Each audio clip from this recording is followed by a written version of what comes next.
Alrighty, welcome back to the Stacking Dingers show. This is something that we started just last week, at least on YouTube.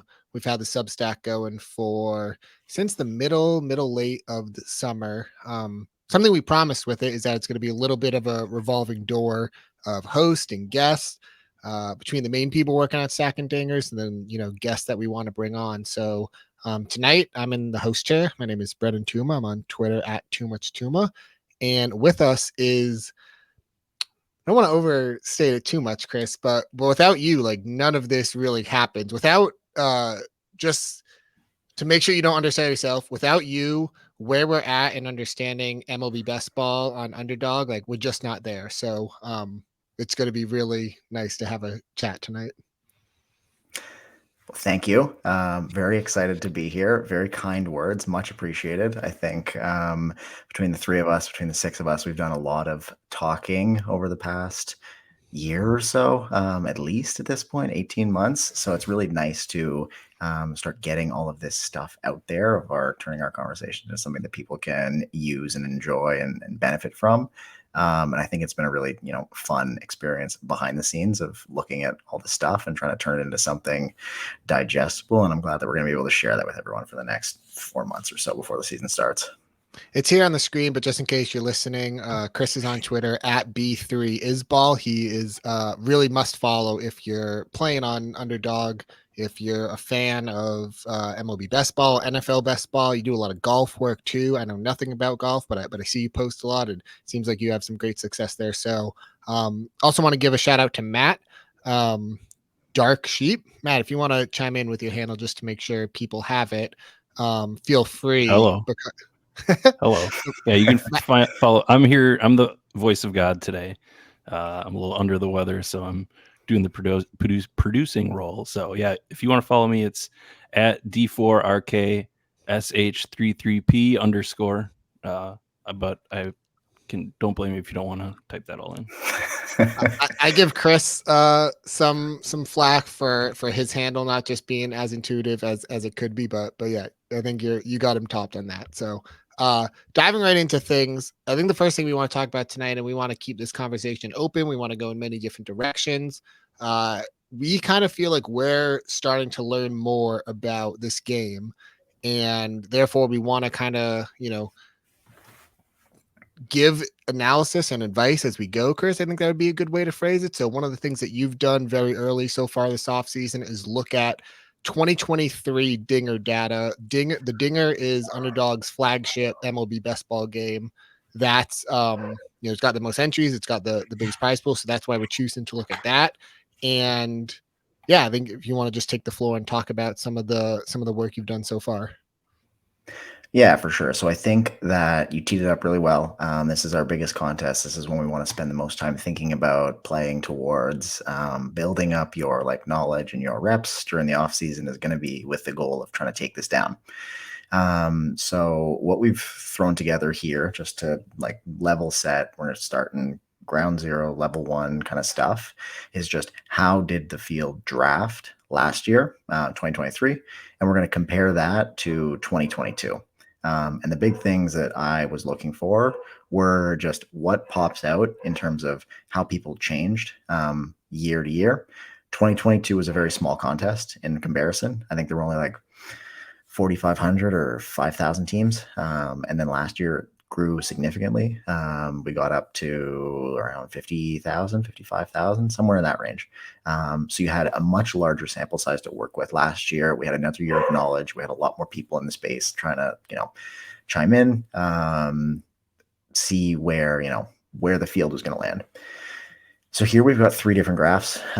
We've broken it out by position, kind of comparing the 2022 stuff. So that's your lighter colors in each of these graphs. And then your dark stuff is going to be, what happened this past year. Yeah. So I think, by the way, this data is available. It's on underdognetwork.com for anyone who does want to use it. I have seen one other person download and do some, it's a lot of spreadsheets. If you're comfortable with spreadsheets, there could definitely be something to be done. We're always looking for people to do more work on this. I am not one of those people, and that's why I gave Chris so much credit at the top of the show for knowing how to recreate this tournament and see what people did. So yeah, like you said, the darker side is 2023 data, and the first thing when I'm looking at there in the green one, which is infielders, it seems like people went with more infielders in 2023. Correct. So I think one of the big ideas we tried to hammer last year was that there is this depth of infield that exists deeper in the draft that does not exist in any other position. It's honestly quite staggering when you look at how many quality, productive infielders are available. And we're going to get into this a little bit later when we talk about some average points added stuff. But infield, because there are just so many more in baseball, you have 5 at a time compared to 3 outfielders and 1 pitcher. You just have more players to work with. Guys play more often. Guys pile up points at infield. So the field started recognizing this and shifted towards, like you said, more 7 and 8 infielder builds, which honestly feels right to me. The reason I love doing this macro work is right now Underdog MLB Best Ball is a game that it's not very intuitive. People have only played it for a couple years. We're going by feel. We are starting to look at some data, but it's still, we don't have a huge sample size of that. Whereas if you're playing 5x5 roto fantasy baseball, some people have been playing that game for 20 years where you understand the scoring and how it works and what a player needs to do. So that's just like kind of like a big picture way that we're trying to break down what this means. And when you break the position players up into infield, outfield, the idea is like, okay, that'll be loosely even. There's 5 infielders, 3 outfielders, but that's okay. DHs are lumped in with outfielders as well. But what we've seen is it is really staggering how shallow outfield is when you are thinking about especially like the middle rounds. But again, the outfield stuff is something we've been talking about now for a couple of years.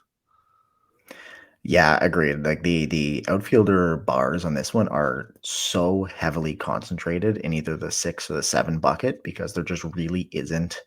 There aren't many ways to attack it otherwise. If you only take 5, you're really exposing yourself. If one of those 5 goes down, even if they are 5, like you invest heavily, you invest at the top of the board, you're open to one of them gets hurt, you're down to 4, it's lights out for you. And then if you go to 6 if you go to 8 or 9, you've really pushed it kind of past the comfortable bounds of what maybe even is like a reasonable pick because there's just less outfielders to work with. And so if you're getting out to the 8 or 9 buckets, you're probably taking some very, very thin shots at outfield later in the draft. The first thing that Matt and I talked last week about was how when you open the Underdog a draft right now, the ADP, it's 10 straight outfielders. So people are aware of this. You want to draft an outfielder with your first pick. Coincidentally, most of the best players in round 1 would be outfielders anyway, even if all the position players like were lumped in together. But what that creates is after that first round, there starts to be, there's Kyle Schwarber, there's Christian Yelich, there's Luis Robert. There are guys who you can make a case for this outfielder is pretty good. It turns into, do I want to take an outfielder who's projected to score less points than this comparable infielder at the cost of position scarcity? And it's a question that I'm personally not fully decided on yet. Yeah, I think it really matters. The context really matters, like where you're drafting and when you're drafting. But as a general rule of thumb, I think one thing that we have seen proven out year over year now, and something we can see in this year's projections, is that there's always another infielder later in the draft that can probably get you some amount of production that you can find currently. There might not be another outfielder. You feel real gross real quick at outfielder. And there's a reason that there's such a premium placed on those guys. And we will see that they've been pushed up to the top of the draft for that reason, but also because they are the highest scoring players, like by a good amount. And we have another set of graphs that we can take a look at in a minute or two, where it just kind of shows how much the first outfielder on your team scored, or first drafted outfielder scored, and how quickly it peters off. So the outfielder is the orange bar in the top right. And this is going by the first one that you drafted on your team. So most likely it was your first round pick last year, maybe your second, something like that. But in general, those outfielders scored a ton of points compared to the further outfielders you take, compared to a comparable infielder. And the most jarring thing when I was putting these together was just how terribly low all of the pitcher bars were and how flat they are, at least to start the draft. Like, you have very clearly defined shapes for each of these three positions. And this is just going off of last year.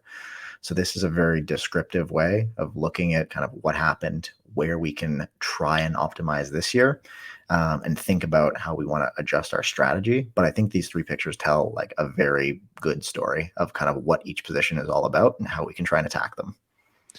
I want to get to your point about what you said about like pitching there for a sec, but just to wrap up those first few graphs that you highlighted, if you could summarize just like your biggest takeaway from this or how people drafted in 2023, how would you describe it?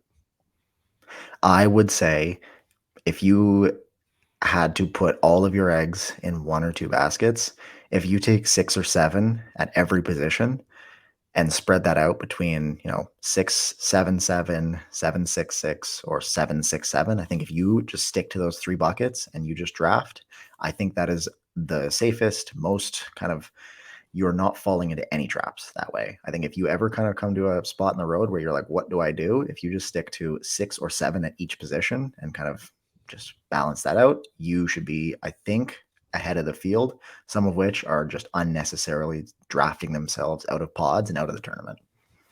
For sure. Matt, if you could flip to that next graph, I did have one thing I think for sure. important on here is the 8 number in the pitcher team, how drastically that fell and how that went down, basically distributed to even the 9 drastically fell. So I think that's that was what we were talking about going into last year. So I don't know if this is a self fulfilling prophecy or how much we affected this, but there's a real shift in pitcher distribution. I think so. Yeah, I did want to get on pitching there for a second.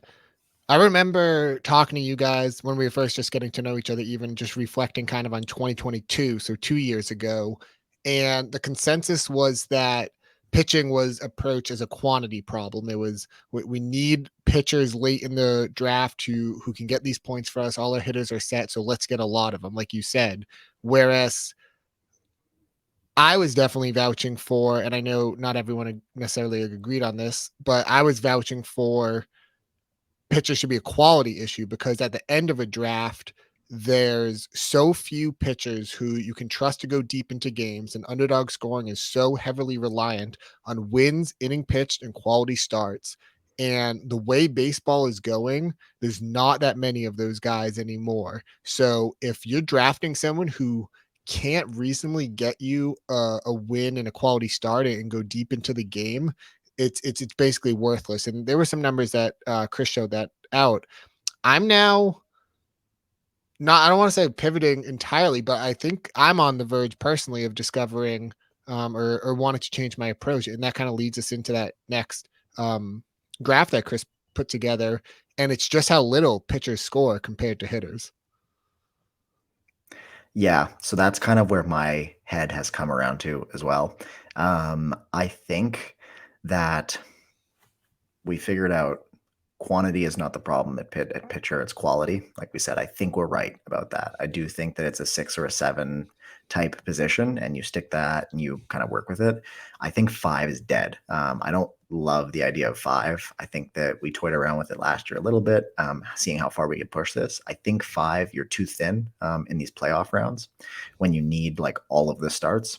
But in general, I think what this graph tells us about pitching is that the way scoring works, it's very hard for the top pitchers to keep up with the top hitters. But it's not too hard for this mid-tier of pitchers to keep up with the top end. So I think, and I think you said it very well last week, which was you might not be the first person to pick a pitcher. You might not be the second person to pick a pitcher. You're going to be the first person to get 4 pitchers or 5 pitchers. Which I think is where my head is at too. Yeah, so again, and this might, I feel silly for not looking so much at total points last year. I was so focused on the positional, the tiers within a position. So I was so focused on, there was one chart that we looked at last year that you came up with that just showed that drop off in pitcher, whereas like a late round pitcher was like the worst pick you could make. So, and that made intuitive sense. Like everything I was talking about, guys not going deep enough into games. I play in, some quality start dynasty leagues, and it's just so hard to get these pitchers who can reasonably get you a quality start and let alone a win as well when the underdog scoring is so tied up in that. So I definitely want to be involved in that middle tier. I think there's a chance that come March we could see if people do catch on to this, then there's a chance that like Spencer Strider's ADP, Garrett Cole's ADP, we could see those starting to really slip right now. So those are ones that like compared to like quarterback this past NFL offseason where there was a lot of talk about, hey, there's no need to get these quarterbacks right now, like they're probably gonna fall. Um, I would advise against Strider and Cole right now so early because I do think there's going to be a narrative coming out about just how much pitchers score more than hitters, and if you're just playing it from closing line value by the time the season kicks off, that you're not going to want round one Strider and Cole. Yeah, I think one of the toughest areas last year for pitchers was that like round 2, 3, 4 kind of tier, like the Sandy Alcantara, like those kind of guys where maybe their projection and their basis was highly efficient, lots of innings. You're not going to maybe rack up like these gaudy strikeout numbers, but you're going to get this through volume. And as we know, volume is a very fragile thing with pitchers on a weekly basis and on a yearly basis. So one of the things that I am curious about, and one of the things I want to look at more, is for pitchers that do end up doing well and do end up making a difference. What archetype is that? Because the Mm-hmm. one thing about Strider that I'm really curious about is it possible for him to just break pitcher scoring if he keeps up some semblance of the like strikeout pace that he was on last year, gets a little bit more lucky, and puts up like a massive inning total. That's kind of where my head is at with Strider, but the rest of them I totally agree. I'm ready to like let those guys slide back in the pack and start picking up, 4 or 5, round 4, 5, 6, 7, 8, like those kind of pitchers. I think is probably where you want to start building your pitcher momentum and filling out those spots. And this is why I like doing this because again, like we're talking real time, like trying to figure all this out. And I have advised for taking pitchers earlier than they're at ADP, both last season during the seventh inning stretch and at the beginning of this offseason. And I don't think that that's so much wrong. I've never been on being the first or second person to take a pitcher. It's just seemed crazy that like Zach Wheeler, who could very easily be as good as Strider and Cole, goes like 30 picks later, and there's that big tier of aces, and that's where you want to be hitting it. I think something I thought last year was that when we get to those playoff rounds, like you're talking about, like if Strider could just break pitching, I wanted last year so badly to, when I get to those playoff rounds, have the best pitching that other people can't match, that other people took late round pitchers or for whatever reason they got unlucky and their pitchers are hurt. But I have these three aces and they're lined up for some 2 start weeks and they're just powering me through. The issue I think with that logic or potential issue is even if you have that, they're still not scoring as high as the hitters. And if you're in the playoffs, everyone has good teams, so they probably got good pitching somewhere. So again, these are just the type of things that I'm thinking through at this point in the offseason as we continue to do more analysis. I think that gap in total points is really something to be thinking long and hard about right now. Yeah, agreed. And one thing that changed from 2022 to 2023, and that's changing again in 2024, is the length of the season and when the playoffs are taking place. So in 2022, it was the whole kind of all the way to the end, essentially, of September of the regular season. Last year, it cut back a little bit so that it ended, I think it was mid September, was kind of when the finals wrapped up, to cut out some of the dead time. Teams aren't trying. Teams are resting guys for the playoffs, setting things up. Like you're not getting kind of that last 2-week stretch where maybe things are a little bit up in the air. This year, things have been moved up even further, where I believe the finals end on the first Sunday of the NFL season. So it's like September 6th or September 7th. So you are essentially compressing that regular season and you're moving these playoff weeks up a little bit, which in theory is going to help get more pitchers through, like health wise, because pitcher is a very hitters can score every day. You can score every day that you're in the lineup. You can score 3 points, 6 points, 20 points. Like it's very kind of dependent on playing time and it scales in that way. Pitchers scale based on starts. So in a week, if you have 0 starts, you're getting 0 points. If you have only 1 start, you're getting maybe somewhere in like the 30 to 40 point range with a good start. You're probably not getting between 0 and 20, and you're probably not getting more than 50. But if you get 2 starts, it multiplies. So now you've jumped up to like the 70 or 80 bucket. So it has this kind of very like leveled jumping up approach on a weekly basis, which is one of the things I know that we've talked about a bunch that I really want to look into a lot, is not just like what was the best thing for a whole season, but what is the best structure, what is the best strategy for winning a single week, and what is the best way to win 2 back-to-back weeks, which is the way to win the money in this tournament. You have to win 2 weeks in a row right at the end, essentially. So I think pitching is a big part of that. We just haven't quite cracked exactly how you need to do that. And if I feel like every time I feel like I have to give a disclaimer every time I compare this tournament just to NFL, but I know a lot of people play fantasy football and have gotten more familiar with best ball setting. And there's kind of this clear thesis of you want a team that's peaking towards the end, you know, a quote unquote super team who maybe you drafted a lot of rookies who are making more of an impact in the second half, especially those playoff weeks. And that's kind of the question, like you're saying, that we're trying to get to is, you know, I had a thought last year about trying to take that idea from football and maybe rookies do peak later in the season. I think some analysis that's happened is that's just not necessarily always true. There are some. I think Tristan Casas was a great example of that last season, where he was having his best weeks in August and September. But Ezekiel Tovar was also someone who I was high on as a rookie who could hopefully peak later. But so we're gonna keep looking into that. Matt, I saw you just like flash the next graphic on the screen. So this idea that we're trying to kind of hop on, just talk through what we're working on. I published a piece on stacking dingers last week, just taking a look at outfield ADPs. Just outfield has really interested me so far this year. Not just where to draft them, you know, overall, but you know, within the position, who are some of the early values, who are some of the late round values. So I made this chart. There's a couple more of them that continues going down ADP, and this ADP is from like last week, so it might be like slightly off by now. But I took their season long steamer projection. I think if you're just drafting on the app and not using projections, I advise against that. I think you should have at least something different than the projection in the app that kind of anchors you to someone's total value. And I did a lot of this last season. The issue was playing time is just such a factor. And it's obviously a factor for underdog scoring in general, but within a projection, it's such a factor.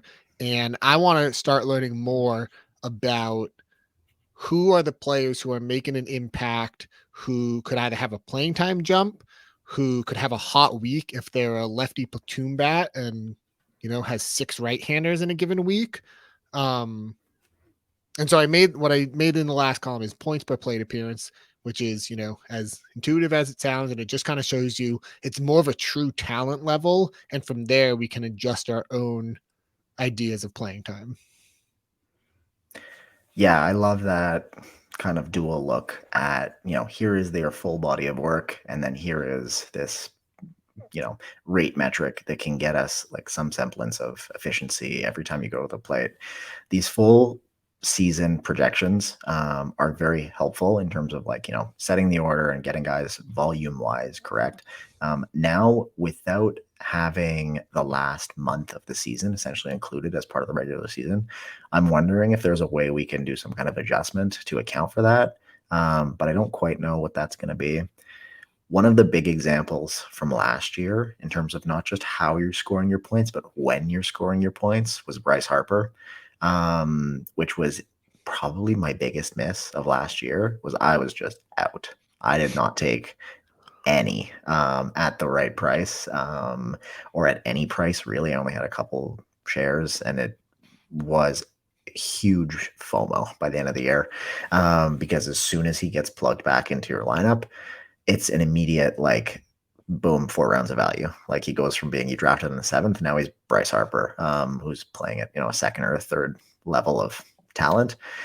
I think I need to lean a little more into the efficiency stuff this year, just in terms of like we have a relatively good understanding, and whoever is doing the projections has a very good understanding kind of what these guys true skill levels, true talent is. And the fragile piece, like you said, in a lot of these cases can be playing time.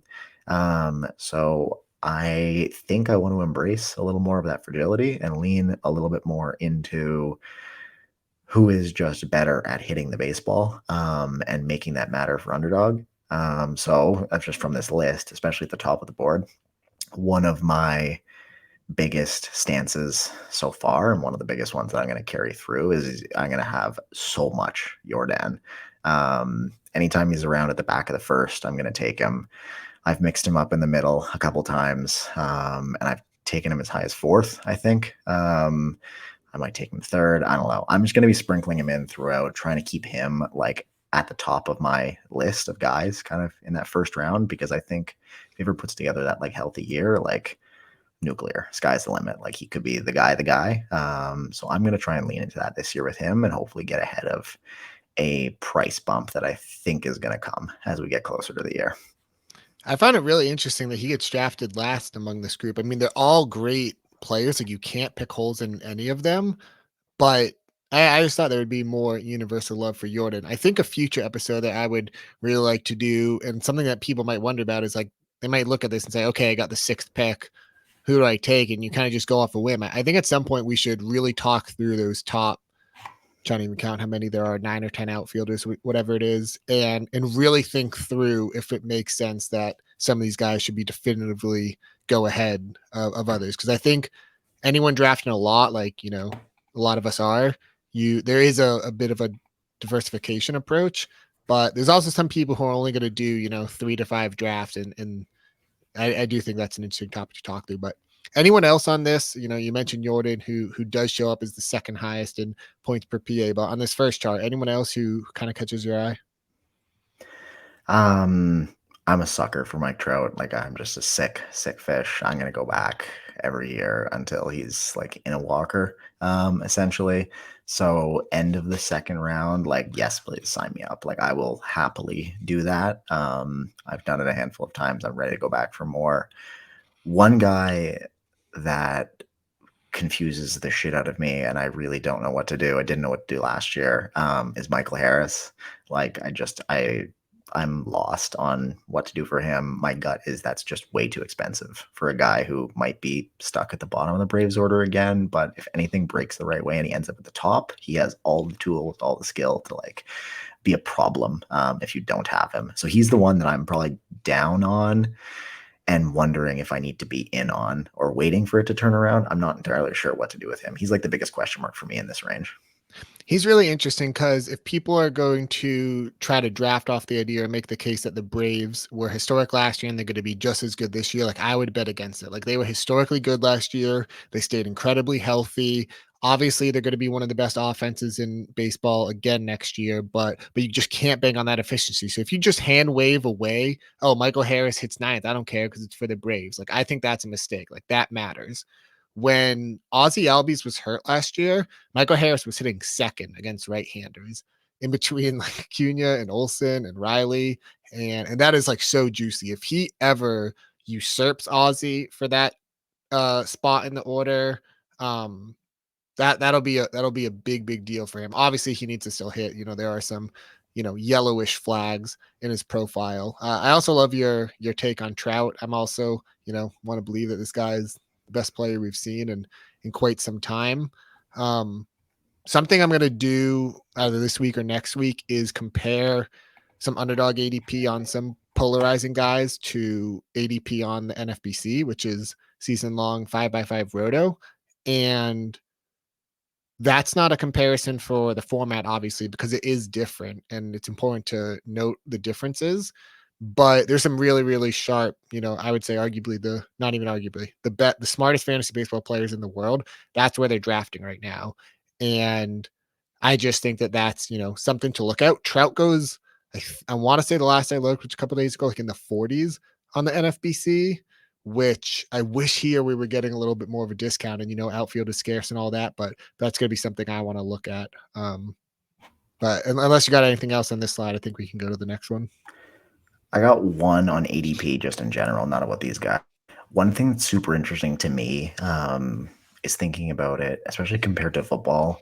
I think it's widely kind of understood now that throughout the summer process of drafting football on Underdog ADP is like the sharpest essentially ADP out there if you're looking at half point PPR, like anything kind of in that ballpark. I think everyone, just because of the volume, because of how many people are in, how many sharp people are kind of shaping that market, that it is widely regarded as one of the sharpest, most efficient ADPs. I think where we are right now in baseball is at the opposite end of the spectrum, just because of how early it is in the year, how little volume there has been drafts and otherwise. We are still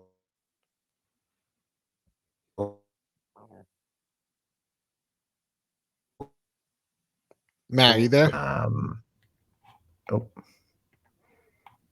You're back. graphics Matt, back. are you there? Oh yeah, I think you're back. I think we're good.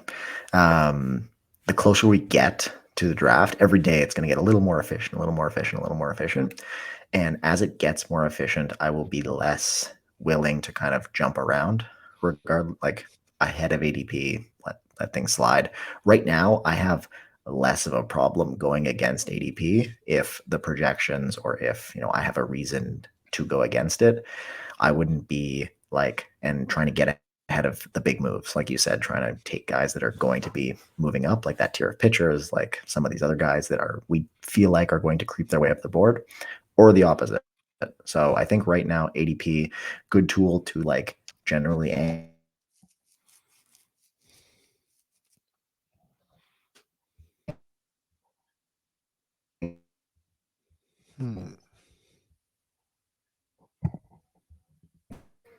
Yeah. Am I cutting out, or was that?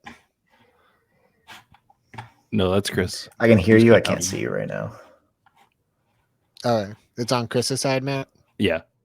All right. Chris, can you hear me now?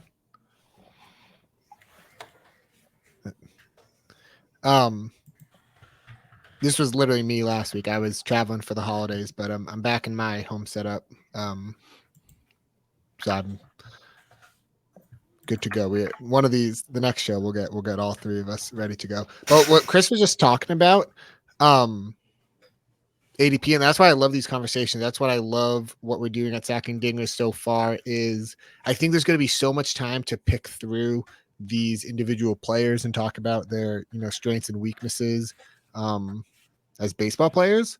And I understand that player takes are, one of the most fun parts about playing and analyzing fantasy. And I think that we're going to spend a lot of time on these guys individually. But I'm really interested right now, again, because it's early in the offseason and it's early in the game of best ball in understanding the macro and should we, really trust ADP right now, and should we use projections, and if so, how should we use them, and which one should we use? So I really love that point you made about ADP overall. And like you said, I agree with you that Underdog ADP in the offseason is the sharpest we see for NFL, and that's, NFBC. That's the case for baseball. So that's a great point as well. All right, so the second one, there's some spicy names. I know Matt wants to get in on a conversation about Nolan Jones at some point, so we can save that. I think you really start to see some of the downside here with outfielders, especially towards the end, where we really need to understand where the projection is coming from. Giancarlo Stanton, if you just use his season long number, it would look really, really ugly. And I'm not saying he's a, definite smash bounce back candidate or anything, but just on, pure talent, if you just want to roll the dice and think maybe he'll stay healthy all year, or for the weeks that he is healthy, he's going to matter for me.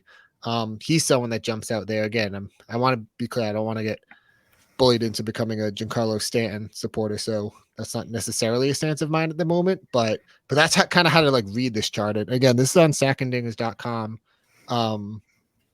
Chris, I just want to throw it to you if there was anyone in the second bucket. So there's 3 guys back to back to back that I think I'm going to end up with a decent amount of, all in the same range. I'll probably mix it up, and if I'm at the end of a round, try and hit 2 of them maybe, depending on the shape of my team. But it is the trio of Eloy, Josh Lowe, and Riley Green. I think that's a good range to be shopping in. I like the Eloy price. Last year, the White Sox season was like a great example of an everything can go wrong, like just disaster class. So I think we're getting a good price on a guy that has proven skills and has a profile that meshes very well with how you get rewarded on Underdog. So I think he's one that pops for me. And then the next 2 guys, similar cases, but if you look at just their kind of color coding and their numbers, different directions. Josh Lowe is an elite efficiency play, I would say. Tampa playing time is always going to be questionable in terms of like total volume, but they deploy their playing time in a way that is, I think, the most efficient used playing time in the league. So Josh Lowe's 1,070 points over how many plate appearances he's going to get are probably a more advantageous number of plate appearances than somebody on a dumb team, for lack of a better word, who's getting the same amount of plate appearances. So I do actually like the Rays in these contests, which is interesting. And then the final one, Riley Green, I believe in the skills. I think we were getting him maybe 20, 30 picks earlier to start last year, and then by the end he closed in like the 90 range or the 100 range, so around the same. He flashed at a bunch of different points last year. He got hurt, which has kind of been the knock. I think going right behind Jordan Walker, Teoscar, Stephen Kwan, Evan Carter, like I don't really love that range right ahead of them, so I'll gladly wait a round or 2 and take the discount on those 3 guys. And then, yeah, just shout out to Jorge Soler, who just looks undervalued no matter what. I know that was Matt's guy last week. All right, Matt, can we go to the final one? And yeah, again, here, there's a lot of red for obvious reasons. I think the one that stands out to me is Jack Sawinski, just for that point per PA number. And he is kind of what I would describe as that prototype platoon, volatile, high strikeout rate, but big StatCast data player, where if you're getting him late, is that okay? Because there might be some weeks where the Pirates face 3 lefties and 3 righties, and he just doesn't have enough opportunities to put up, a meaningful week for you. But then what if the weeks where he gets 5 or 6 right-handers and he's hot because he's in one of his grooves at the moment. He's not slumping. That's going to be a tough question to answer, I think, but it's definitely something that I'm thinking through. One nice thing about these guys is because it's best ball, you don't have to decide whether to start or sit them on a daily basis. So if they come off the bench and hit a pinch hit homer, like you do get credit for that as well, obviously. But yeah, I would say the platoon and then the volatile profile are 2, tough things to try to, put a value on. Yeah, this range to me just reeks of, if you've gotten here and you're needing to rely on these guys, you're already in trouble. Like you're behind the 8 ball. 'Cause I don't really see on this list like many quality, reliable options. Some of these guys are going to pop like between now and when the season starts, and we're going to get some clarity on where guys end up, roles, that kind of thing.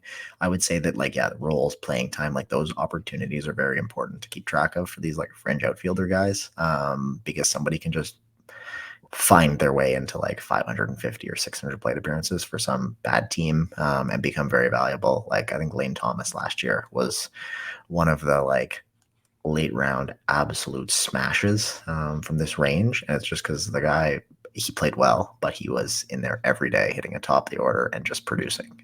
So that kind of stuff is, I think, a good leading indicator when we start getting closer to spring training and lineups and that kind of construction type deal. This range, nothing's really, I don't really love much in this range, truthfully. I will ask for your opinion, though, on both Jared Kelenic, the batter, just like baseline skill level wise, and then moving to Atlanta. Like, I feel like this probably just reflects the old situation in Seattle. Wondering your take on, does that help, hurt? Like, what are we doing with Kelenic this year? Because I think he's going to be a buzzy name in this range. Yeah, he got buzzy last year. He had a big spring training and was skyrocketing Yep. up to. And I just look, he's 191 ADP here. I just looked, he's 183. It's been a few days since that trade. That's probably going to go up a little bit more. You're right. He is the, kind of the notable guy that stands out there. And that's also something I want to think through with these outfield builds, is something I wasn't doing last year. I was just trying to, get outfielders based on the, season long bat X projection. But what I'm wondering is it better to just take, the best player, have you define that? Or do I want to build an outfield group that has a few quote unquote floor guys, compilers who I can trust the playing time is going to be there all there, health bearing, and then kind of mix in Sawinski or, Giancarlo Stanton or Christopher Morel or whoever your, more talent based players. And then you add on top the Kelnick, I don't want to call it a problem, but like the Kelnick opportunity, I'll call it, which is, should you bet on someone who, Kelnick, if it all hits, he's going to be someone who's making your lineup a lot of weeks. He's not just like a spike week play. He has, season long upside just based on his prospect pedigree and all that sort of stuff. So those are the things that I'm really starting to think through as I build out different position groups, which I wasn't thinking about it that way last year. As for Kelnick, the micro take on him, I was in a chat with my buddies and we were just, reacting to the move. It was very negative on Kelnick, and I don't want to make the case, again, be bullied into becoming a Kelnick guy or anything where I'm like all about him, because that isn't the case. But I just, you want to know, he is improving, year by year. I think in 2023, he had a huge April, and then it wasn't the same after that. But if you look at the season as a whole, that April still happened. We still have to acknowledge that. And then if you look at the season as a whole, he is improving little by little. So my guess is the price will get too high just because of the Braves factor. And again, like, he's only going to be hitting like 8th or 9th or whatever for them. And we just talked about that issue, and might not play at all against lefty. So I don't know. He'll be a really fun person to hit on this offseason. Oh, for sure. My last kind of thought on this range is once again going back to that general ADP take. And as we're getting closer to the season every day, the ADP is getting a little more efficient as we add data to the pool of like, this is who drafted who, this is where they went. Underdog built it. I think it's a rolling average, some kind of thing. They're at the top of the draft. The ripples are very small. So you're going to have very tight deviations of where guys are getting taken. Like Ronald Acuna is going first, like 95% of the time, and then maybe second, 4%, and third, like 0.1 or whatever. Like, it's a distribution. Here, these guys are going in like massively different ranges, and like even past this list, like once you get to 170, 180, 190, 200, like out in that range, like guys are going up and down big time. So when you get to the end of your draft, I think this is where you can start to put your thumb on the scale as we get closer to the season, especially when it comes to being aware of playing time for these guys. If you think you have kind of a read on a situation and you know that maybe it's Leody Taveras, Brent Rooker, Brian De La Cruz, one of these guys, like someone in this range is going to be like the kind of quantity volume guys, going to get some more plate appearances. Like, feel free to take advantage of that, like fluctuating ADP, and take him ahead. Take guys that aren't being drafted right now in terms of like people that are just off the cusp of that 240 ADP cutoff, like, do not feel anchored to be taking guys that are in the like 200, 210, 220, 230 range right now, especially, but even as we get towards the spring, just because they have that ADP, there is a large group of guys that don't have an ADP that could also produce like weeks that are going to be drastically lower owned just because their name doesn't have a number beside it that's easily identifiable when you're drafting. So just be aware. And that's why going back to the projections and looking at the list is helpful to kind of like ground yourself and know that like, okay, I have this thing to look back on, and it's something that somebody very smart has come up with, and I'm relying on them kind of to guide me in the right direction and take advantage of the variance and use it to your benefit in a big contest like this. I love anytime someone's talking to me about best ball and they say get unique as a case for making a pick at a certain spot. I'll just blindly support it. I have a buddy who drafts an underdog like all the time, and sometimes we're talking through it. It's like if uniqueness comes up, like I'm all in. All right, I'm gonna ban myself from hosting duty moving forward because I put 5 to 7 minutes for getting through our work, each of the stuff we've been doing recently. And 45 minutes in. So I do want to pivot here. There's one more thing I want to talk about, and then we can save our the rest of our ideas for a future show. But kind of just going off where we left off there with the late round outfields is just kind of approaching later rounds as a whole. And I think we did get a question about it, which by the way, we saw like comments on the YouTube and people subscribed, and that's just like really, really cool. I think where that's like incredibly motivating to keep that going.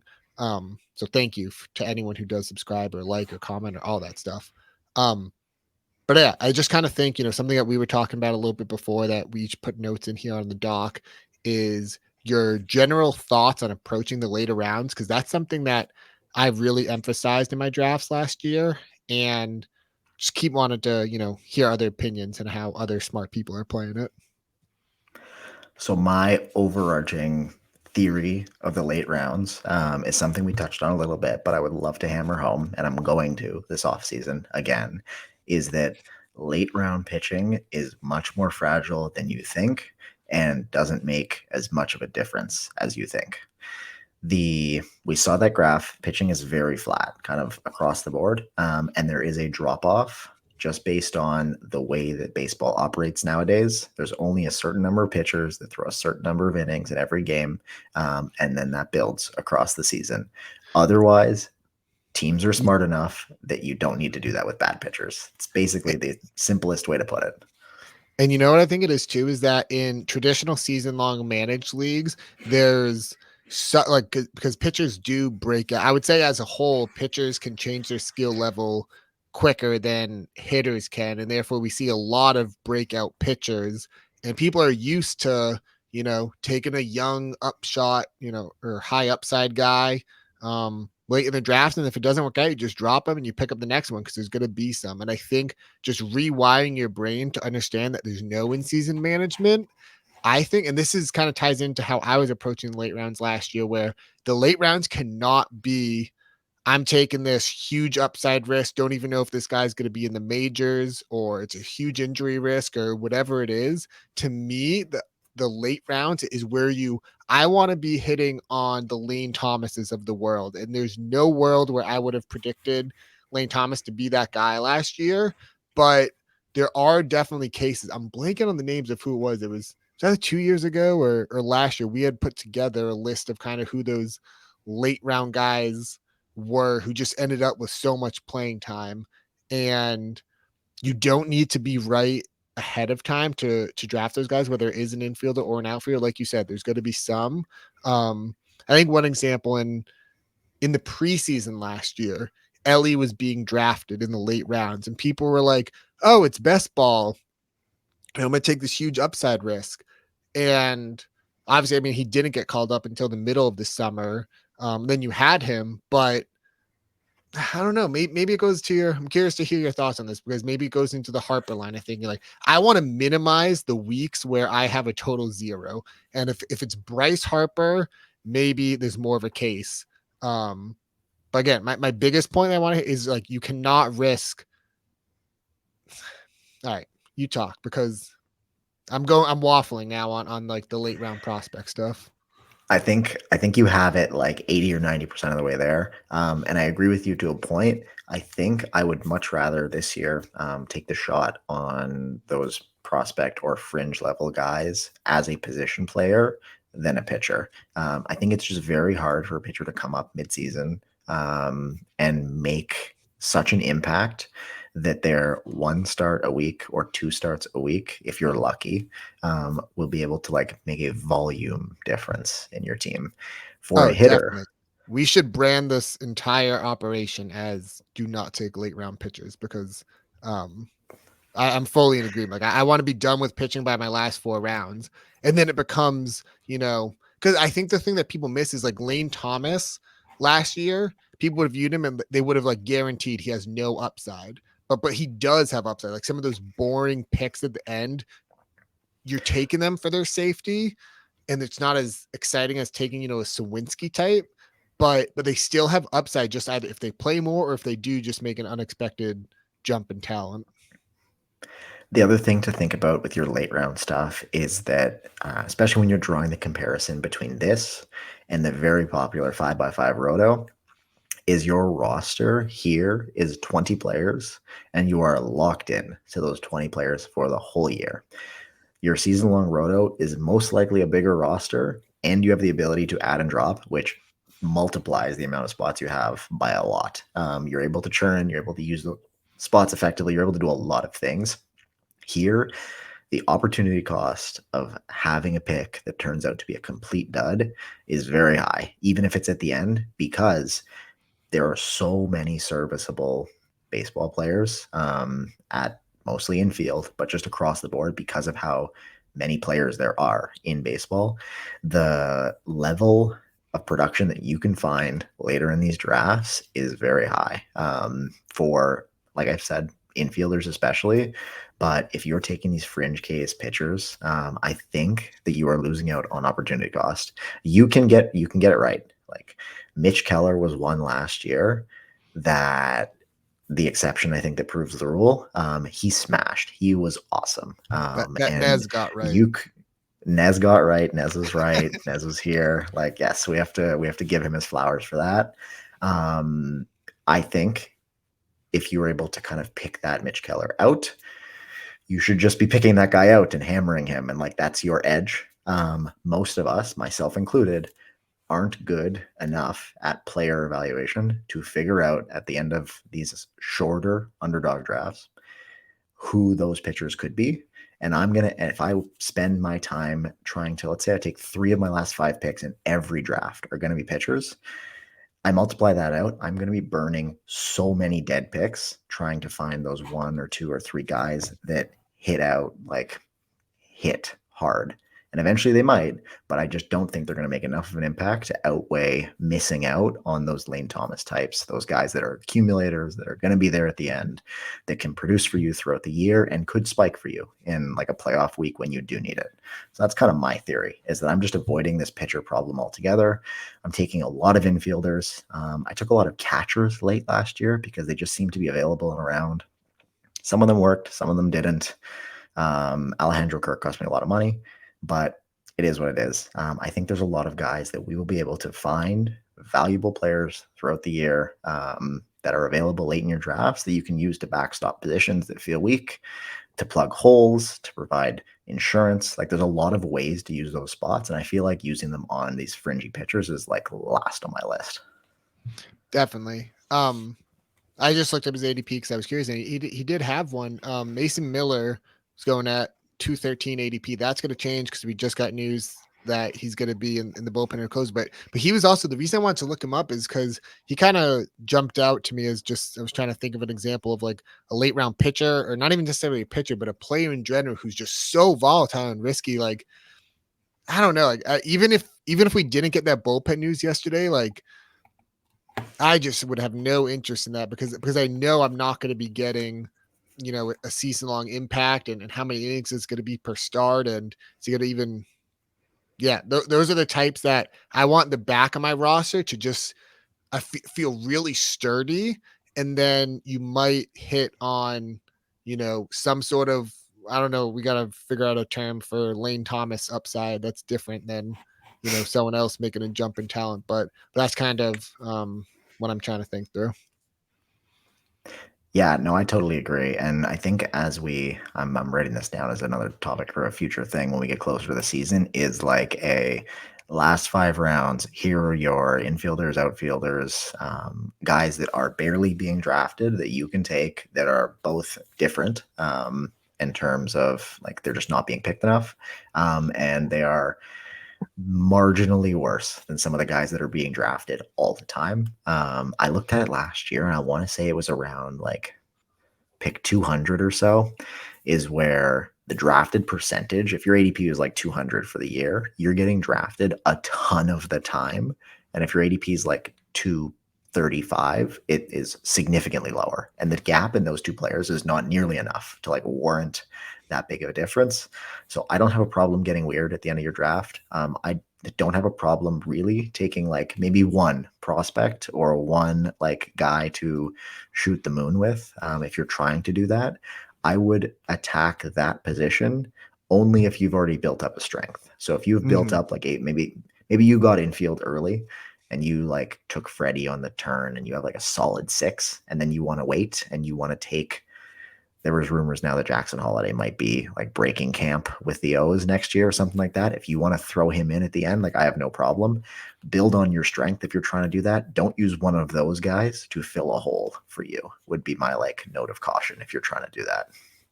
Yeah, I think roster construction is, again, just something I want to be thinking through more, because last year, by the end, Corbin Carroll's price got so high by the end that I was saying, this is too high right now. You're losing closing line value, all that stuff. But he still always made it because it's best ball. Whereas if he hit, the times that you need to be right, you just needed to, be at market value with him, draft him, enough to make sure you had some exposure that way. But because I'm gonna be honest, I'm really bummed because I think we should gotta wrap this up because I don't want to go on too long, but I'm really enjoying this conversation. We could talk for another hour or two, I think. And we will many more times. But yeah, I have no idea how this flew by. But yeah, and it was really good to kind of lay those ground rules out there. And I think there's so much meat left on the bone in this topic and in this area, and just like underdog baseball in general. And we have a long list of things that we want to look at and poke around and find, maybe not answers, but try and at least cross off some of the things that are actively bad. And if we start narrowing down like the list to the here's everything, now we have 10% less, like that's at least something. So if you guys have any ideas or things you're curious about, things you want us to look at, let one of us know, and like we can always try and take that away and try and figure something out, because we're always looking for creative things to do. I will say that one of my number one focuses this year is weekly scoring and figuring out how that affects this game in particular, because that is one of the biggest differences between this and like your season long stuff. So if you have any fun ideas for what we want to look at for weekly scoring, hit me up and we can try and make something work with that, because that is one of my it's on the to-do list, and I got a long list. So we're going to start picking away and we'll see how far we can get. Yeah, I think and honestly hope that like kind of the ethos for stacking dingers becomes, just continuing to think about the game as it does evolve. Because things that I've thought about is simpler form of fantasy baseball. And if it does get figured out, then what's going to be next? Like right now, ADP is so inefficient, even in ways that we don't know yet, that we can just focus on that for now. But I think that's something that confronted a lot of football people this offseason was ADP is efficient now. What do we do about it? And I think, that the game's going to continue to evolve that way. And I'm excited to keep thinking through those big picture topics. And then, especially as we get closer to the season, really, hone in on who these players are, who are the stances that we want to be taking. Like you said, there's a lot more shows to come. So want to thank Matt for, producing this episode, even though he's not feeling well. Matt, how'd it go on your end? It went great. I do have one note for anybody that stays tuned to this for the whole time. Jordan Yamamoto is not Yoshinobu Yamamoto. We've recently had a ADP on Jordan Yamamoto, and he's actually climbing in ADP. So don't take him. That is some quality expert advice that you do get here at Stack and Dingers. Chris, you're on Twitter at B3isball. This was great. This was awesome. I have no comments on the whereabouts of Ross Atkins or the rest of the Toronto Blue Jays management, but I can confirm that they are around and doing things, and I will be on the watch for if they do anything, which would be great. Yeah, we got to mix some more fan takes into future episodes as well. So, yeah, this was the Second Dingers Show. I'm on Twitter at toomuchtuma, secondingers.com. You can subscribe for free. Thank you for everyone who listened, and we'll be back next week.